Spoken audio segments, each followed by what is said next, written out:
देखिए, वक्त के साथ एक खास बात होती है कि वो किसी का हो, कैसा भी हो, बदल जाता है।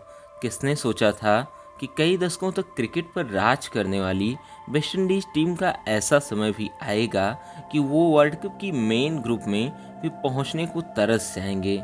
शुरुआती दो लगातार वर्ल्ड कप के चैंपियन को world cup main team groups का हिस्सा भी नहीं होने को मिलेगा। खैर, ये सब तो हाल ही की घटनाएं हैं, लेकिन आज हम इतिहास की खूंखार वेस्टइंडीज टीम के खूंखार शेर यानी विवियन रिचर्ड्स से जुड़े एक किस्से की बात करने जा रहे हैं। आज नई जनरेशन के लोगों को शायद विवियन रिचर्ड्स क्या चीज थी इसका अंदाजा नहीं होगा।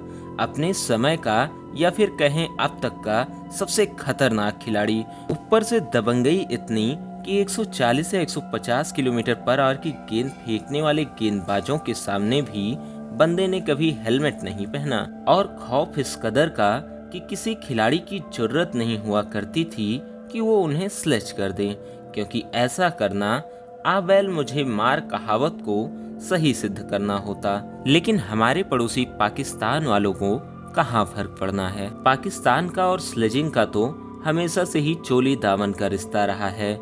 वो विवियन रिचर्ड्स जिसको बड़ी बड़ी टीमों के कप्तान तक स्लेज करने से कांपते थे, उसको पाकिस्तान का एक 21 साल का प्लेयर लगातार स्लेज किए जा रहा था, और वो खूंखार शेर बार बार अपने गुस्से को दबाकर बस इतना बोले जा रहा था, "man, you don't talk to me like this". लेकिन उस नौजवान पर इसका कोई असर नहीं था। कहानी शुरू होती है 1988 में पाकिस्तान के वेस्टइंडीज दौरे से। पाकिस्तानी टीम 5 वनडे और 3 टेस्ट मैचों की सीरीज खेलने के लिए वेस्टइंडीज दौरे पर थी।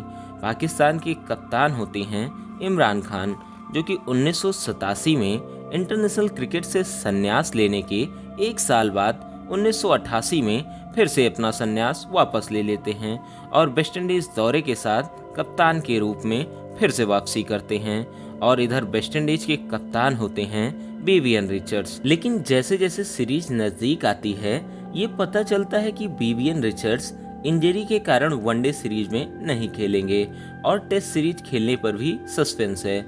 वनडे सीरीज शुरू होती है और परंपरागत तरीके से वेस्टइंडीज पाकिस्तान को 5-0 से वनडे सीरीज में धूल चटा देता है, और वो भी सर विवियन रिचर्ड्स की गैर मौजूदगी में। और अब बारी थी टेस्ट सीरीज की, जो कि पाकिस्तान के लिए और भी कठिन होने वाली थी, क्योंकि पिछले एक दशक से यानी 10 साल से वेस्टइंडीज को कोई भी टीम टेस्ट सीरीज नहीं हरा सकी थी।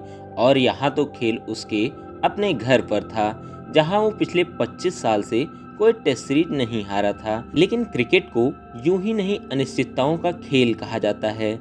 यहाँ कमजोर से कमजोर टीमें भी कभी कभी बड़ा उलटफेर करके सबको चौंका देती हैं। पहला टेस्ट शुरू होता है और मियांदाद की सेंचुरी और रिटायरमेंट के बाद वापसी करने वाले पाकिस्तान के कप्तान इमरान खान के 11 विकेट की बदौलत पाकिस्तानी टीम ने वेस्ट इंडियन शेर को पटखनी दे दी थी, मानो किसी बिल्ली ने शेर को जोरदार पंजा मार दिया हो। अब वेस्टइंडीज की पूरी टीम पूरी तरह से हिल चुकी थी, और अब विवियन रिचर्ड्स, जो कि मसल्स में क्रैम्प के कारण अभी तक नहीं खेले थे, लेकिन दूसरे टेस्ट में वो इंजर्ड होने के बावजूद खेले, और न सिर्फ खेले बल्कि मांसपेशियों में खिंचाव के बावजूद शतक भी ठोका। लेकिन अंत में पाकिस्तानी टीम का आखिरी विकेट न गिरा पाने की वजह से ये टेस्ट मैच ड्रा हो गया। और अब बारी थी आखिरी और निर्णायक टेस्ट की, जहां दो में से एक चीज होनी थी।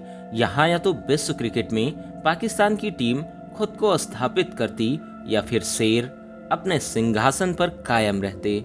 और मैच बारबाडोस के मैदान पर शुरू होता है। पहली पारी में पाकिस्तान ने 306 रन बनाए, तो जवाब में वेस्टइंडीज ने 303 रन का स्कोर खड़ा किया। और अब दूसरी पारी में पाकिस्तान ने 263 रन बनाए, यानी टारगेट 266 रनों का वेस्टइंडीज टीम को मिला।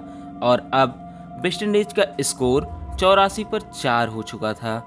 मैदान पर एंट्री होती है सर विवियन रिचर्ड्स की, और उनके सामने था 21 साल का एक नौजवान, जिसका नाम था वसीम अकरम। जैसे ही वसीम के सामने रिचर्ड्स आते, वो उनका बाउंसर से स्वागत करते, और विवियन रिचर्ड्स हेलमेट तो पहनते नहीं थे, वो साधारण सी एक कैप पहनते थे, और वसीम अकरम ने बाउंसर डाली। बॉल विवियन रिचर्ड्स की कैप पर जा लगी और उनकी कैप जमीन पर। यहाँ जैसे एक किंग का मुकुट किसी ने जमीन पर गिरा दिया हो और उसके साथ उसे गाली भी दे रहा हो। वसीम अकरम उन्हें लगातार स्लेच कर रहे थे। कैप गिरने के बाद वसीम अकरम रिचर्ड्स के पास गए और कहा, ओए you don't know how to bat. मतलब क्रिकेट के बेताब बादशाह को ये कहना कि तुम्हें पता नहीं कैसे बैटिंग की जाती है, इससे बड़ी उसकी और क्या बेइज्जती हो सकती है। और इसके जवाब में विवियन रिचर्ड्स ने किसी जख्मी शेर की तरह कहा, don't talk to me like this, I will kill you.